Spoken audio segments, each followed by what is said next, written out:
So that's a taste of it. That's the meta chapter that Michael's asking about. So the reason I included that, I there first of all, there was just a really strange coincidence that happened that I describe in the book that really did happen. Frank, the exact car model that Frank drives is it's an old model car. I saw it, a Buick LeSabre, and so it's black Buick LeSabre, 1950s model, late 50s, and so I saw a car, you know, approximately that range of Buick LeSabre, which was very odd on Pine Mountain. You know how isolated that place is. So that was very bizarre, that I saw that as had just gotten the idea to write this story. And so I thought that was so strange. It would almost be interesting enough to share. And another thing that really pushed me towards including Was that a sign, Wes? maybe, Is right? that the universe talking to you? It certainly seemed that way. It certainly Or seemed like, somebody talking to you? yeah. Maybe it's Frank talking to you. That's right. Or maybe Buffalo sent that sign. It was a weird coincidence at the very least. But I kind of wanted to include that. I had read James Salter, A Sport and a Pastime. I had read that recently, and the style of that book, I just love the I loved how it was written. I love the sentences, his prose style affected me quite a bit. And also that book does that. It kind of there's one moment where it kind of breaks that fourth wall between, the writer and the story. And I loved how it did that. Another example that I always like how Gurney Norman's Divine Rights trip at the very end of that novel, Gurney or the character calls Gurney and says, "Hey Gurney, what do we do? We're stuck. What do we do? And so he calls the writer Gurney to figure out, how he's gonna figure out his problem. So I always liked it. Kurt Vonnegut does that too. I loved it when books did that because it almost puts it puts this mark on the story and kind of leaves the reader thinking about it in a different way. And perhaps kind of to Teresa's point earlier, where it felt memoir-ish. I think in fiction we're always wondering in fiction, like what part of this is real and what part of this is made up and what parts are from the author's life. And so I think that it all plays into that. So But there is a momentary, it's the opposite of a suspension of disbelief. What would you call it? A disbelief that enters the story, and then you have to sort of resuspend it later on. yes, yeah, you're exactly right. That's well put. I agree with that. Should we go to Michael's other question? Sure. Yeah. Okay. So the question is, when talking to the car salesman, Frank admits, "I never knew how to really help them. Sometimes I thought I did, but it had nothing to do with what I was selling them. Not really." And so the question from that is, to what degree is Frank's painful journey an attempt at atonement? And I feel like there's certainly an element of atonement there. I think Frank, in that moment, it kind of reveals how Frank, one thing that he regrets is that, and he's not even so concerned about the fraud charge and what it was, right? That's not really sticking in with him. What's really sticking with him is, how did I help people or hurt people, and how could I help them? And so I think that he's both trying to atone for that and trying to figure that out.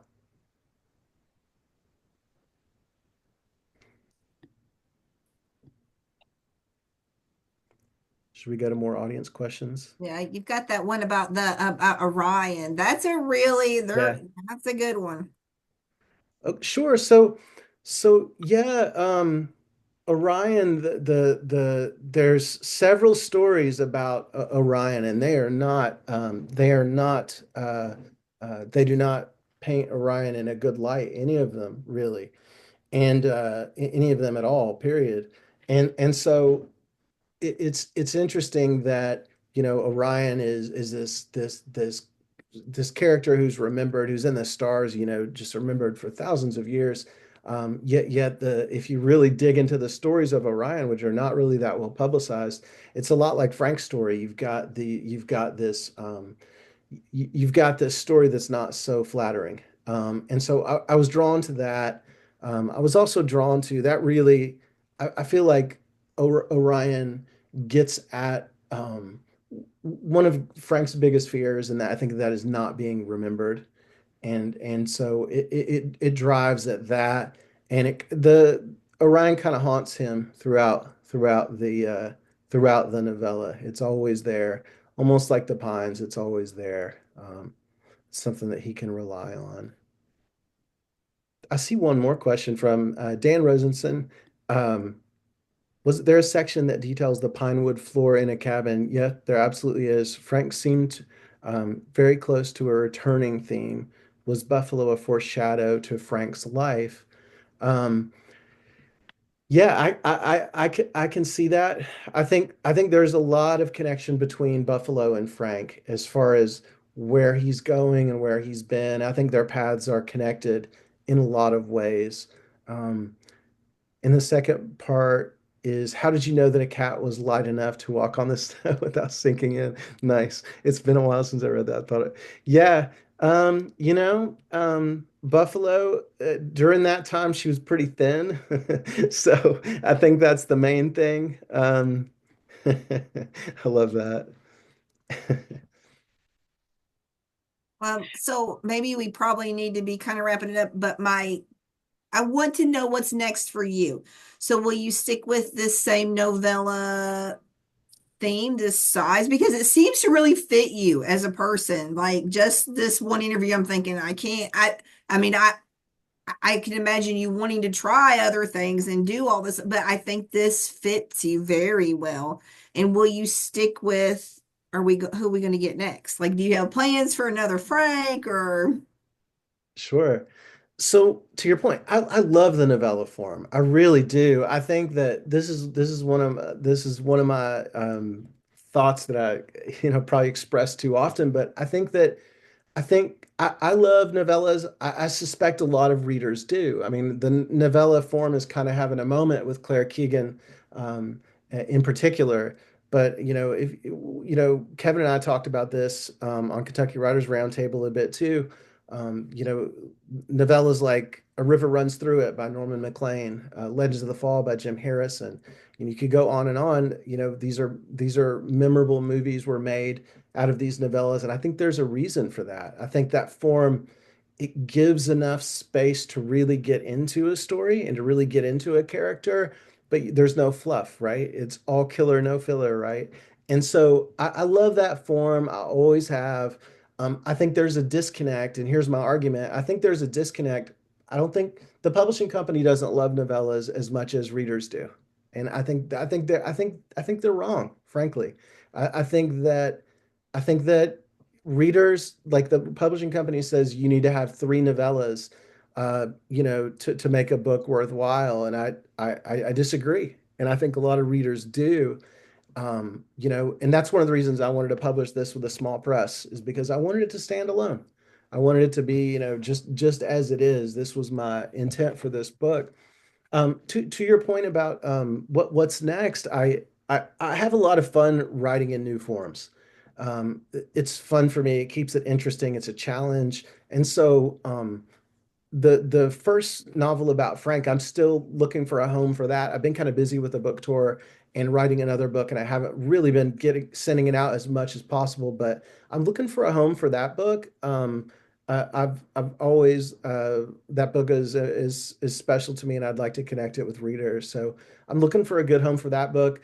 That's more of a traditional length novel, Teresa. It's still on the short side of a novel because I personally prefer like Dennis Johnson novels. Like a lot of his later novels they're really short.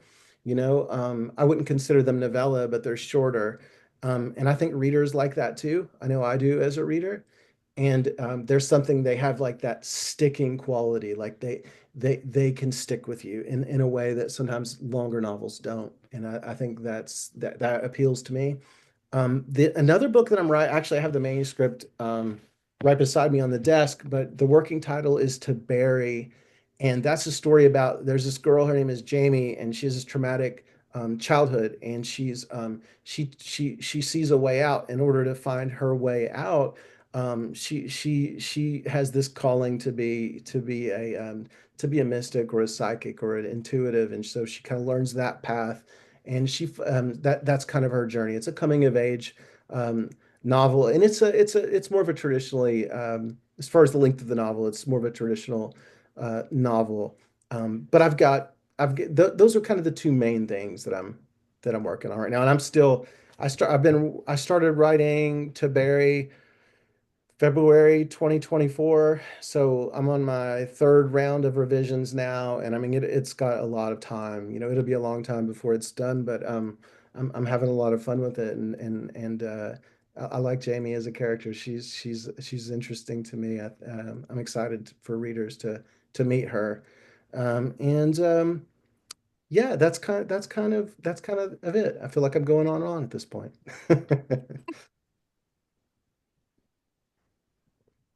I think that's it. I think we're good. I mean, I could keep talking, but you do not want that.